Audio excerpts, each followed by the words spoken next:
coming out of all that. Cam, our first chance to actually sink our teeth into State of Origin since the Queensland win. The key decisions from the coach. Cameron Munster's captain, DCE out, Dearden in. Kurt Capel comes in, a 32-year-old debutant in Kurt Mann, and you get the result. Yeah, well, I think the first four that you mentioned there, Brace, I think they repaid the coach with their selections and the announcements, I think, with their performances, particularly Cameron Munster. He picked up the man of the match in Game 2 and was highly involved throughout the entire 80 minutes. I think he finished the game with something like 17 runs and 130 metres. So I think that was really the reason why Billy Slater chose to give Cameron Munster the captaincy, was to say, listen, Cam, like this is now your time to run this footy side. Daly Cherry Evans, he's done it the entire time that Cam Munster's been playing, but this was the time he needed to spark this footy side, and they really needed to respond from that Game 1 performance. So, look, outstanding effort by him. I thought Kurt Capewell was outstanding in his return to State of Origin football. There was a lot of critics leading into that Game 2 in Perth around Kurt's performances for the Warriors this year.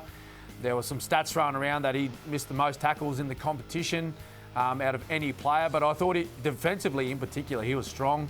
Tommy Dearden was outstanding. He took the line on plenty of times, set up that nice try out wide for Tabuai-Fidow with a lovely kick, had some nice touches. Kurt Mann was heavily involved as well. I was a little bit surprised with the lack of minutes that Carrigan and Nanai got off the bench. I thought Billy was going to use them a bit more, but I think just the way the game panned out, how strong the Queensland team had in the first half, I think that's why he just kept them on the bench a little bit longer. Gus, the Blues, those two halves couldn't have been more stark. Yeah. Out of it in the first, back to what people expected in the second. Yeah, I analysed it a lot on the night, and I've analysed it since. I think the New South Wales blew that game. I think that's a game they'd love to have over again. The first half was extraordinary. And I think what happened was they were expecting so much from Queensland, then it went out and started exactly the same way as Game 1 went. Queensland were dropping the ball, New South Wales took up the field position, got a soft try and led 6-0. What they didn't see coming then was a 9-0 penalty barrage and Queensland having all the ball on their own line. At that point, it was quite obvious that New South Wales hadn't put a lot of thought into their goal line defence and what they're going to be up against, because they were torn apart pretty easily, mostly through Munster and his extra involvement in the game. Harry Grant got a lot more attacking opportunities than he got in Game 1. And New South Wales were just totally unprepared for it. It was actually quite awful, the way that they defended that first half. They go in at half-time and they rethink it, and the second half just looked like a procession, the way that I thought the game would go anyway. They scored 4 tries in the wet. They had a fair try to Cleary disallowed for this stupid obsession with obstruction, and they didn't kick a goal. Otherwise, they still win the game after having played so badly. So it's one of those mysteries of rugby league that the football guys just said we need a decider in, because that's the only conclusion I can come up with as to why we are going off to Game 2 and a decider, because nothing from that game convinced me that Queensland should have been winning that game. I think neither coach would be happy with their side, to be honest. I mean, The Blues were ordinary, really ordinary in the first half. Obviously, the completion rate was terrible. The silly penalties they gave away weren't great. And Queensland in the second half ordinary. Look, I'm as blue as they come, but I'm not with you on the Cleary try, Gus. I think it was an obstruction. Because you're obsessed with obstruction. Well, mate, because it was an obstruction. Unfortunately, it's not obstruction. Okay, it's not obstruction. Okay, well, it is, because it wasn't ruled a try. But anyway, the referee ruled it a try. He said play on. Mate, then some bloke in the box wants to contradict it because he's got a different interpretation. Smithy, watch the referee. He says play on. Listen, play on. Gus, no try, obstruction. Mate. Look at all you young fellas there. Young fellas just finished playing. Obstruction. But as far as the coaches go, I just think that neither would be happy. Has too much been made of the penalties? The 8-0 first half, then it got to 9-0, finished 10-2. I'll tell you, a lot of the penalties that New South Wales gave, I think, were penalties. What frustrates me with the 6 to goes, that's what frustrates me. With the 6 to goes, I don't think the referee would blow the penalty, stop the entire game. So why do they rule the 6 to go for? That's what gets me. New South Wales had 6 to goes, Queensland had only 2.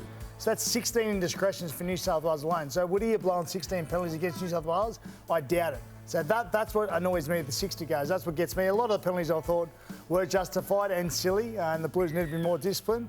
So I don't have a lot of issue with the penalties, but the 6 to goes for me are the ones that sort of frustrate me. Forget this game. The 6 agains have become a farce. Yeah, all right? They're an add-on. They're not a penalty, they're an add-on. They're a different type of penalty than the other ones that they would have blown.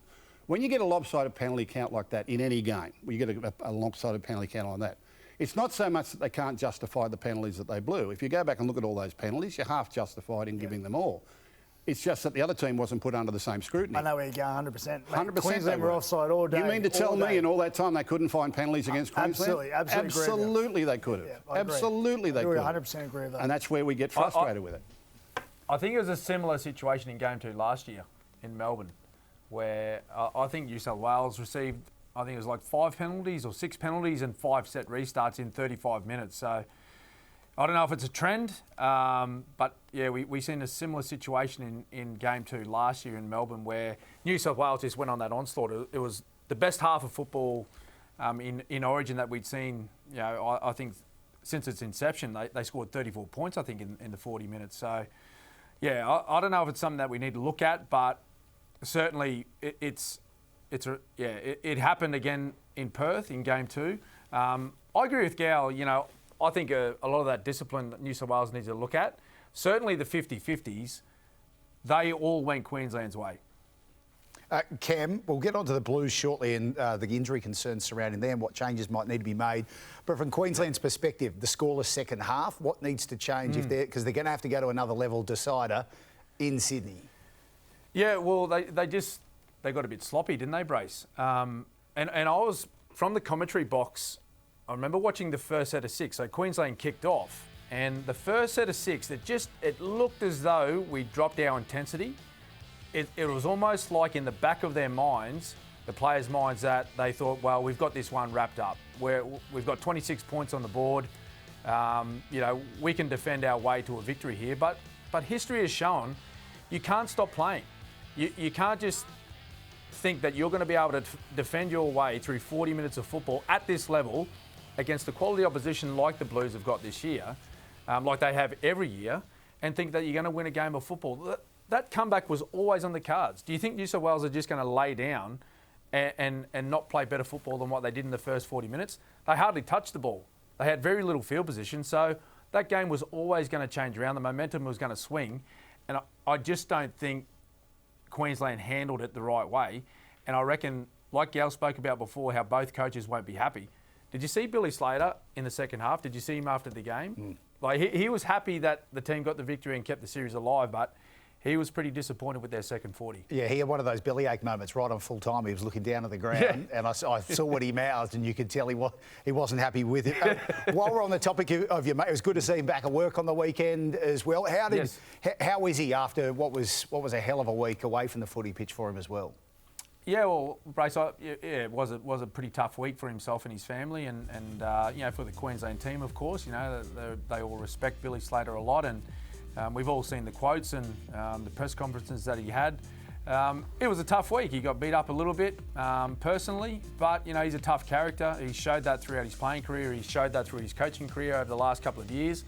I think with the result the other night, I think it was just a huge relief. You see him there giving his wife Nicole a huge hug. From a coach's point of view, I think it was a huge relief because there was so much pressure on him as coach to try and get that victory and try and help his footy side get a victory to keep the series alive. They didn't want to go back-to-back, series losses. So now we go to a decider. From the Blues' perspective, Gus, would you have let Nathan Cleary play? Oh, well, you've got to trust the medical team in there. I mean, it was pretty late in the procession. And yeah, Nathan Cleary's not a rookie. He's been around for a fair while. He knew he was right to play. Was he right to play? Well, I think he was right to play. I didn't think he went too bad. I mean, obviously the kicking was a struggle for him. They didn't accommodate themselves too well with that. But, you know, that late in the week, that would have been a big change to actually, I don't know what they would have done with it. I suppose they'd have played Luai and Burton in the halves. But, yeah, it was disappointing from their perspective.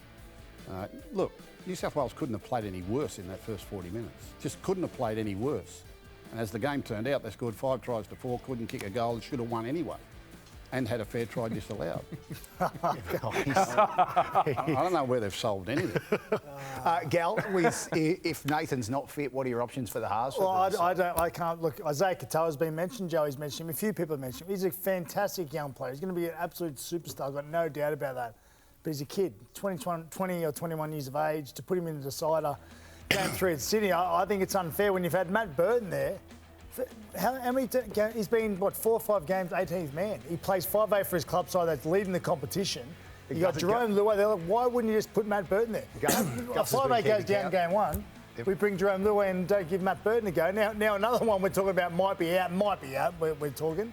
And we don't want to give Matt Burton a go. I don't understand why he's there as 18th man if we're not willing to give the bloke a go.